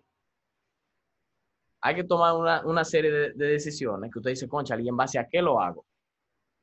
El que seleccionó el material para diseñar ese tanque hizo una tablita que no es como la que yo le voy a enseñar, pero esta es una tablita como de metas, ¿verdad? Esa que está ahí. Usted dice, bueno, ¿de qué material lo hacemos? ¿Semiconductores? No, porque ya sabemos que los semiconductores no son para eso. Los semiconductores son para el paso de la corriente. Ese no, ya está descartado. Y si se fijan, no ganó ninguna flechita. A ninguna de las metas llegó. Polímero, no, de plástico no la podemos hacer porque el plástico no aguanta esa presión. Entonces, polímero y semiconductores, esos dos no podemos utilizarlo. Cerámico, los cerámicos son resistentes, ya lo vimos, pero entonces no son dúctiles y son bastante caros. No, ni siquiera llegamos a analizar cuánto cuesta. Cuando nos dimos cuenta que no tienen ductilidad, ahí lo dejamos. Entonces, los cerámicos son resistentes para temperatura, pero no tienen ductilidad. Si ese tanque fuera de cerámica y nunca se fuese a caer, aguanta. Pero el problema está en que con cualquier cosita que le dé se va a explotar. Cerámico no. Materiales compuestos. Tú dices, bueno, el material compuesto es resistente. Pasó la prueba, es resistente. ¿Es dúctil? Sí, es dúctil, pasó la prueba. Ahora, el material compuesto es caro. Usted puede hacer un tanque de eso, de un material compuesto, pero es caro. Es muy caro. Imagínese, pero investigue cuánto cuesta una bicicleta hecha de fibra de carbono. Usted la levanta con un dedo la bicicleta, pero eso cuesta. Eso cuesta mucho dinero. Entonces tú dices, bueno, yo puedo hacerlo de un material compuesto. Puedo hacer una mezcla en el laboratorio de tal y esto y hacer un material que sea extremadamente resistente y extremadamente dúctil. Ah, mira qué bien. Pero ¿y cuánto te va a costar hacer entonces 15,000 tanques de eso? Porque tú no vas a tener 10 tanques de eso y lo vas a alquilar los 10. No tiene que hacer mucho. Porque, y si tú siempre vas a pensar en que tu compañía siempre va a crecer. Entonces tú dices, bueno, pues ahí quede, sale demasiado caro. Ahora, si usted tiene mucho dinero, hágalo, pero no. El que es inteligente, es rico, no gasta su dinero. El rico es rico porque no lo gasta. El día que lo gasta ya no es rico. Al fin y al cabo, se determinó que eran los metales. ¿Por qué? Porque los metales son resistentes, son dúctiles y el costo es relativamente bajo a la hora de tú decir, bueno, yo voy a mandar a fabricar eso, pero tengo una tasa de retorno. Al final, eso fue lo que se seleccionó. Se llegó a los metales. Usted puede entonces, viendo o imaginándose la tablita, empezar a ver cosas a su alrededor y usted hacerse de cuenta que usted va a poner una fábrica de eso. Yo voy a poner una fábrica de tal cosa. ¿De qué otro material yo lo puedo hacer? De este. ¿Y por qué cojo este y por qué no? Pues, ya esos son criterios que a medida que usted vamos desarrollando la materia, usted lo va adquiriendo. Porque usted dice, bueno, ese tanque yo lo voy a hacer de cerámica porque es resistente, pero después se da cuenta que no es dúctil y dice que no lo va a hacer de cerámica. Ese criterio de decir, este sí, pero ahora no, ese criterio usted lo va desarrollando a medida que va viendo la materia. Todavía no tanto, pero es bueno que usted vaya viendo entonces los materiales y diga, ven acá, ¿y qué pasaría si esa calculadora la hubiésemos hecho de metal completa? Y empiece usted, hágase de cuenta que usted la compró, es de metal, todos los inconvenientes que usted tiene por ser de metal. Si una calculadora fuera de metal, la parte de afuera es de metal, aunque tenga los partes de adentro igual, pero que la carcasa sea de metal, usted dice, bueno, muy chula de metal, puede que sea igual de ligera, pero ¿qué pasa? El metal transporta mucho el calor. Y así como transporta el calor, transporta el frío. O sea, el calor y la falta de calor. Entonces, si la calculadora se te llega a enfriar demasiado, va a producir humedad dentro. Y la humedad y los semiconductores no son amigos. Entonces, en algún momento dijeron, la vamos a hacer de metal. Muy chulo.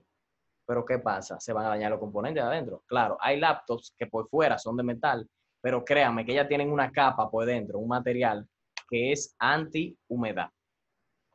Ahí se determinó que era mejor hacerla de metal para que durara, porque la computadora es algo que tú lo abres, lo cierras, lo mueves allí. Pero al mismo tiempo hay que ponerle una capa de algo para que evite que entre humedad. O sea, hay muchas cosas que hay que considerar a la hora de ustedes decir, ven acá, y si yo hubiese hecho ese material, los celulares de metal, ¿y por qué esa humedad no entra para acá adentro? Bueno, uno porque no lo ha puesto en el freezer, el celular, pero coja su celular y métalo en el freezer y dele 2 horas. A ver si sale igualito, no sé. Yo le estoy dando aquí muchas ideas que yo no quiero que usted haga, ni que mete el pincho en el tomacorriente, ni que rompa la porcelana de su mamá, ni que mete el celular en el freezer. Usted lo hace si usted quiere. Entonces, algo que ya usted vio, ojalá y me dé el tiempo, rayos, que ya usted vio en química, que si se fijan, teníamos 2 horas en el 5.1, en la introducción allá arriba. Ahora usted está viendo el 5.2. Claro, lo que sigue vamos a pasarlo, creo que sí, lo pasamos rápido. Pero son cosas que ya usted ha visto. La estructura atómica. Lo que vamos a ver es un repaso de química. Lo vamos a ver rápido porque ya usted lo ha visto. Pero al fin y al cabo usted va a tener la diapositiva y va a poder tomarse un tiempo para estudiar todo eso de nuevo, darle para atrás a la química. Entonces, para comprender el enlace atómico, es preciso conocer previamente la estructura interna de los átomos individuales. Para ello es suficiente emplear un modelo planetario de la estructura atómica, en el que el átomo está constituido por una serie de electrones, que son los planetas, orbitando alrededor de un núcleo, que es el Sol, como si fuera el sistema solar. Entonces, ya eso que está ahí, usted lo había visto antes. Eso que está ahí es un esquema del modelo planetario de un átomo de carbono 12. Ahí está su núcleo, que tiene 6 protones, 6 neutrones, el orbital interno con 2 electrones en esa capa, el orbital externo con 4 electrones en esa capa, ¿verdad? Es que es SP3, que no sé qué. Ahí está, muy chulo. Es simplemente para enseñarlo, todavía no nos vamos a meter a eso. Entonces, como base para la identificación química de un determinado átomo, tan solo será necesario considerar el núcleo de protones y neutrones existentes, ¿verdad? El número de protones y neutrones existentes en el núcleo. Entonces, cosa que ya he visto, la masa del protón o del neutrón, como los dos están en el centro de cualquiera de los dos, es de 1.66 por 10 a la menos 24 gramos. Ese número puede variar dependiendo del libro, dependiendo de dónde usted saca el dato, pero está demasiado cerca a ese. Ese peso en gramos del protón y del neutrón tiene un nombre que se llama unidad de masa atómica o UMA. Eso es como una unidad. Como un 1 para nosotros en química es eso. Una unidad es eso. Ese peso de ahí. Todo lo que pese eso pesa esa unidad. Unidad de masa atómica o UMA. Entonces, en el caso del carbono 12, fíjense que ya esa es, ¿verdad? Esa es de la manera real como se ve. Dentro en el núcleo es donde están los protones y los neutrones, y en los orbitales, que son los que se comparten y son como los más chéveres del grupo, están los electrones, los que se pasan de un sitio a otro. Los otros siempre se mantienen en el núcleo. 6 protones y 6 neutrones, hay 12 UMA. Porque una sola bolita de esa que está adentro pesa una UMA. Entonces, 6 de una y 6 de otra, como son protones y neutrones, los dos están en el medio, ahí habrían 12. 12 UMA. Ahí hay. Entonces, también resulta conveniente indicar que existen 0.23 por 10 a la 24 UMA por cada gramo. O sea, en cada gramo hay 0.6023 por 10 a la 24 unidades de masa atómica en un solo gramo del material que usted quiera. El material que usted quiera, usted coge un gramo y en ese gramo hay 0.6 por 10 a la 24 unidades de masa atómica. O sea, bolita, vamos a decirlo así. Este valor tan elevado se conoce como el número de Avogadro, que ya ustedes lo han visto en química. Representa el número de protones o de neutrones que se necesitan para producir una masa de 1 gramo. O sea, la cantidad de bolitas, acuérdense. ¿Qué cantidad de bolitas hay en 1 gramo? Esa. Es para que puedan visualizarlo. Con naranja o con manzana, como sea más fácil para usted después me dice, profe, yo no lo sé ver con naranja, yo lo sé ver con manzana. Está bien. Entonces, el número de Avogadro de átomos de un elemento dado se denomina atomogramo. Cuando hablamos de un elemento, hablamos de atomogramo, ¿verdad? Pero para un compuesto como el agua, ese término se llama mol. ¿Tú ves? Para cuando estamos hablando de un solo elemento, esa cantidad es atomogramo. Pero cuando estamos hablando ya de un compuesto, de varias cosas juntas, eso se llama mol. Es decir, que un mol de NaCl, ¿quién se acuerda qué es el NaCl? La sal, ¿no? Exacto, la sal.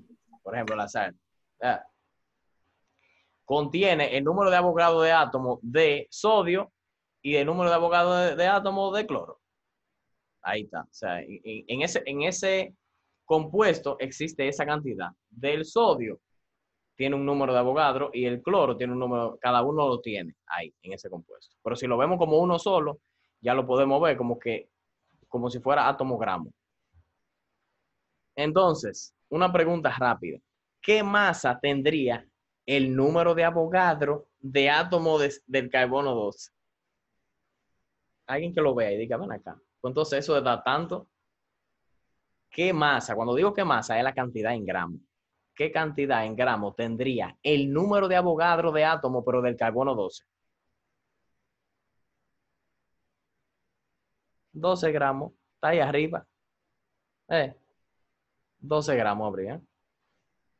Para usted tener del carbono 12, para usted tener esa cantidad de número de Avogadro, usted tendría que tener 12 gramos. O sea, si en un gramo de cualquier compuesto yo tengo 0.6 por día a la 24 bolitas, para yo poder tener el número de Avogadro, pero de átomo de carbono 12, yo tendría que tener 12 gramos de eso.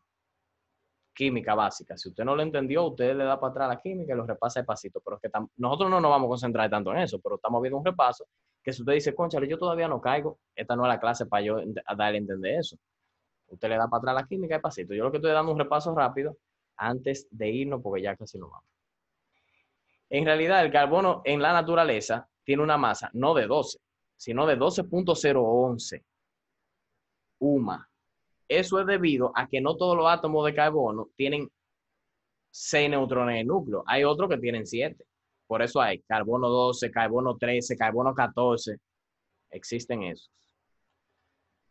Entonces, otra, ¿verdad? Estamos recordando todo. Los isótopos son átomos de un mismo elemento con un número diferente de neutrones en el núcleo, ¿verdad? Tenemos carbono 12, ese es un isótopo. Carbono 13, ese es un isótopo. Carbono 14, ese es un isótopo.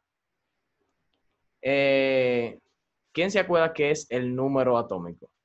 Que está en la tabla periódica, ¿verdad? Está en la tabla periódica, cada elemento tiene un número atómico. ¿El número atómico representa qué?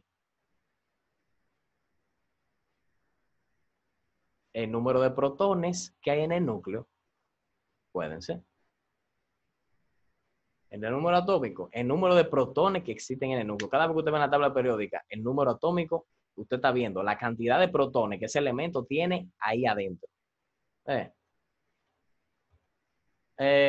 No le puedo preguntar cuánto es la masa del electrón porque nunca se van a acordar, pero ahí está, 0.911, es fácil recordarlo por el 911, por día a la menos 27 gramos. Eso es lo que pesa un electrón. Muy chiquito, es verdad, pero usted sabe la cantidad de electrones que puede haber en algo. Inmensa. Entonces, el electrón prácticamente no contribuye a la masa atómica del elemento, porque es demasiado pequeño y no tiene núcleo. Sin embargo, esta partícula posee una carga negativa de 0.16 por 10 a la menos 18 coulombios, de igual magnitud a la carga de cada protón. O sea, los protones y los electrones tienen la misma carga, porque si tuvieran carga diferente, tuviera el átomo ahí dando vueltas, y se supone que tiene que haber un equilibrio entre ellos. En cuanto al enlace iónico, lo voy a pasar rápido, ojalá me dé tiempo. En cuanto al enlace iónico, ese es el resultado de una transferencia de electrones desde un átomo a otro. Eso es lo que llaman como enlace iónico, ¿verdad? Entonces, la transferencia de un electrón desde el sodio, por ejemplo, en el caso del sodio, como está ahí el dibujito del átomo, se ve favorecida por el hecho de producir una configuración electrónica más estable. Es decir, que la especie de sodio con ese más arriba resultante tiene completamente llena su capa orbital afuera. Por eso tiene ese más arriba, porque si se le va un electrón, queda con la carga positiva. Definiéndose la capa orbital como un conjunto de electrones en un orbital dado, ¿verdad? Eso es lo que llamamos capa orbital. Conjunto de electrones en un orbital. De forma análoga, el cloro acepta con facilidad ese electrón y por eso él, como el electrón es una carga negativa, y él lo aceptó, ahora él es más negativo que positivo, por eso al cloro se le pone ese menos arriba. Y ya tiene su carga completa. Las especies con una carga positiva y con una carga negativa, eso es lo que nosotros llamamos iones. O sea, el sodio con ese más arriba es el ion de sodio. Y ahí también tenemos el ion de cloro. Sin embargo, cuando el sodio queda con ese más arriba, se llama catión, ¿verdad? Catión de sodio y anión de cloro. Por el hecho de que para uno poder diferenciar si es positivo y si es negativo. El número de coordinación, NC, es el número de iones o átomos adyacentes que rodean a un determinado ion o átomo de referencia. Después vamos a ver más detallado eso, pero yo sé que es muy probable que lo hayan visto en química. Si no, denle para atrás. Eso en cuanto al enlace iónico. En cuanto al enlace covalente, procede de la compartición de los electrones de valencia entre dos átomos adyacentes. Ya ahí es diferente. Entonces, los electrones de valencia son aquellos electrones situados en los orbitales electrónicos externos que forman parte del enlace, los que están allá, afuera, lo que se unen. Si se fijan en esos, ahí en ese dibujito, hay un punto donde ellos se unen, hay un átomo que ellos comparten. En la vida real, si lo hiciéramos un zoom, usted está acostumbrado a verlo así en química, pero si le hiciéramos un zoom para ver cómo es en realidad, lo que se ve es eso, ¿ve? Así es que se ve, como si estuvieran así. En química también enseñaron a ponerlo en forma de puntico, ¿verdad? Como si fueran dos moléculas de cloro y usted la tiene las dos con puntico. Pero también le enseñaron que esos punticos se pueden convertir en rayitas, como está ahí. Esas 4 cosas que están ahí son las mismas. Esas 4 cosas que están ahí. Entonces, eso que yo estoy viendo ahora es una molécula de etileno, lo que yo le mencioné allá atrás, lo que le mencioné ahorita. Eso que está ahí es una molécula de etileno, ¿verdad? Ahora, como el etileno, yo puedo hacerlo variar entre 100 y 1000. Muchas veces, ya eso, ahí es que se crea el polietileno, ese poli de que viene que tienen muchos. Esa cantidad que está ahí, como parte, a partir de ahí parten otros, eso es lo que nosotros conocemos como unidad monomérica, lo que mencionamos ahorita también. Eso de ahí es la unidad monomérica. Yo a partir de ahí puedo unir más de ella misma, como los bloquecitos de Lego. Yo tengo uno y le voy poniendo los otros, le voy poniendo los otros y yo digo, ya, llegué hasta aquí. Entonces usted lo que tiene es una cadena parecida a esa. Pero todo eso que está ahí puede ser un solo, ¿verdad? Uno solo de un compuesto. Por ejemplo, de polietileno de alta densidad. Cada vez que usted ve una molécula, la ve así. Esa cadena que está ahí. Entonces, es distinto al del pote de beber agua, al envase de beber agua, esa botellita plástica, que ya entonces esa unidad monomérica es la misma, lo único que usted no unió tantos. Esos bloquecitos de Lego, en vez de usted poner 40, puso 12 y ya con eso está bien. Y con esos 12 usted fue formando el compuesto y resultó que usted llegó hasta la botellita plástica. Pero si usted coge y forma 40 y en base a esos 40 empieza a fabricar los otros, ahí usted tiene un polietileno de alta densidad. Si lo vemos en 3 dimensiones, eso que está ahí, lo que se ve es eso. Eso que está ahí es lo que se ve. Se supone que ahí deben estar las bolitas. O sea, ahí se están mostrando las estructuras. Pero donde están las C, deben haber una bolita de cloro, una bolita de cloro, una bolita de cloro. Un átomo de cada una. Y miren la disposición cuadrada que tiene en 3 dimensiones. Ya eso que está ahí es lo mismo que está a la izquierda. Entonces, eso se repite muchas veces para formar ese polietileno, que puede variar entre 100 y 1000, perdón. El enlace metálico, que es el otro tipo de enlace, es un enlace químico que mantiene unido a los átomos. Por ejemplo, ahí. Ese es un enlace completo. Y fíjense que los átomos se mantienen como ahí adentro todito. En el enlace iónico existía una transferencia de electrones y no era direccional.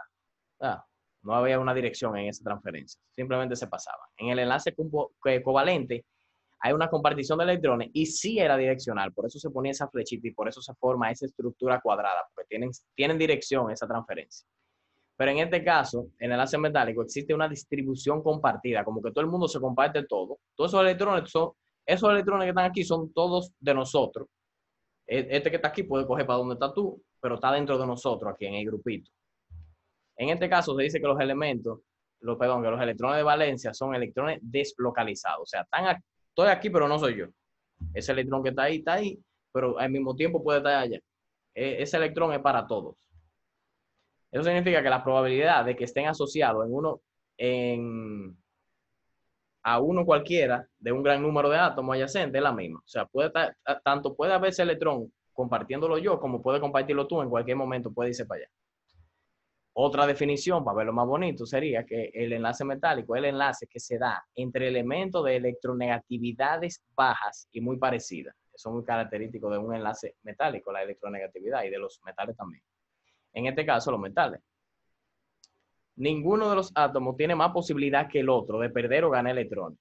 Porque como son todos los electrones de nosotros, tenemos la misma posibilidad. Entonces, estos electrones forman una nube electrónica que está débilmente unida al núcleo.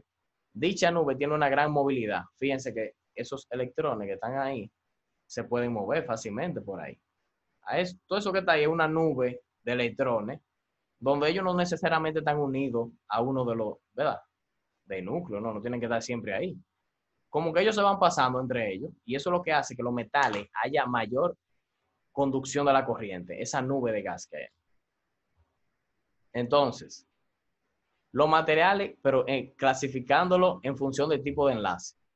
Entonces, comparando la temperatura de fusión de los diferentes tipos de enlaces que se han descrito, es posible obtener una idea bastante aproximada de sus energías de enlace relativas.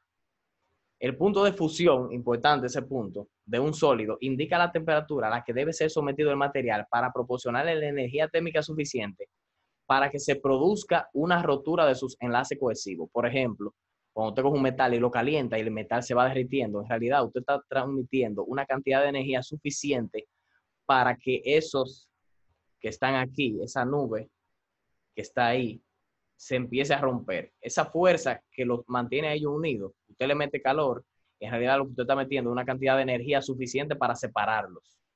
O sea, que el calor lo que está haciendo es metiendo energía para separarlos. Cuando usted coge un metal y lo derrite, usted lo que le metió después es tanta energía para separar los átomos que están ahí. Entonces, dependiendo, ¿verdad? Ahí están algunos, no todos, dependiendo del material, ahí está el tipo de enlace y la temperatura de fusión. Por ejemplo, de la sal, usted le puede meter candela a la sal, pero se va a fusionar al 801 grados.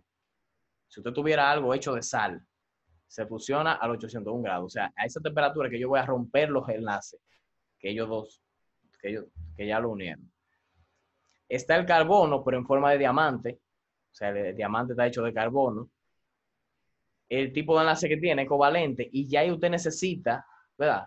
Ahí usted necesita, como es direccional y ahí hay una forma en la disposición de esos átomos, cúbica, rómbica, lo que sea, es más difícil usted romper ese enlace. O sea, usted necesita una temperatura mayor. Mira a qué temperatura el diamante se derrite, por decirlo así, 3550 grados. Cuando llega ahí, ya hay una energía suficiente para romperlo.